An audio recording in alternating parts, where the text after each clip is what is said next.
Hi everyone, welcome back to the channel. In today's video, I'll be sharing my recent experience interviewing for an SDE2 position at Walmart, which took place in August and September. If you're preparing for a Walmart interview or just curious about the process, stay tuned. I'll break down all 3 rounds I went through and give you some tips to help you ace it. So, as I mentioned, I was interviewed for the SDE2 position, which is an entry-level software development role at Walmart. There were a total of 3 rounds, and all of them were eliminatory rounds, meaning you needed to clear each one to move forward. The first 2 rounds were technical, and the last one was with the hiring manager. Now let's dive into the details of each round. The first round was a 45-minute technical interview. The interviewer started by asking me for a brief introduction about myself. Then, we moved on to questions related to core computer science topics like DBMS, database management systems, SQL, and operating systems. After that, the focus shifted to Java and OOP, object-oriented programming concepts. I was given a coding question, and the expectation wasn't just to solve it, but also to explain my thought process by dry running the code for a specific test case. Once that was done, I received another coding question, which was an extension of the first one. Again, I had to dry run it and then execute the code.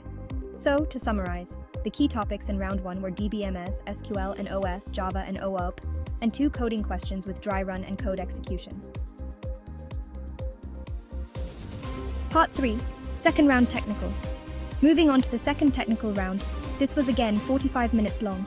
It started similarly with a brief intro, but this time, the interviewer asked about my current work and the projects I've been involved in. After that, they moved to some basic computer science concepts like RAM and ROM. Then came the coding problem. Similar to the first round, I had to solve the problem, dry run it, and run it for a test case.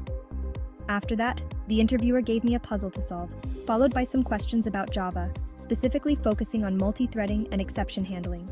The key topics in the second round were RAM, ROM, and computer basics, a coding problem with dry run and execution, puzzle solving, and Java, especially multi-threading and exception handling. Part 4, third round, hiring manager. Finally, the third round was with the hiring manager. This round was shorter, about 30 minutes. It began with an introduction and then moved into questions based on my resume and work experience. The manager asked about the projects I had worked on, the challenges I faced, and what I learned from them. This round also included behavioral questions to assess cultural fit. The focus of the hiring manager round was resume-based and work experience questions, challenges and learnings, and behavioral and cultural fit questions. Part 5, my takeaways and suggestions. Now, let me share a few key takeaways from my experience. Walmart doesn't just focus on data structures and algorithms. They give equal importance to core computer science concepts, especially Java, and expect you to be well-versed in those areas. So, my suggestion for anyone preparing for a Walmart interview is to not only focus on DSA, but also brush up on core computer science concepts and Java-related topics. And that's it for today's video. I hope my experience helps you prepare better for your interviews. If you liked this video, don't forget to like, share, and subscribe to the channel. If you have any questions, feel free to leave them in the comments, and I'll be happy to answer them. Thanks for watching, and good luck with your interviews. Bye.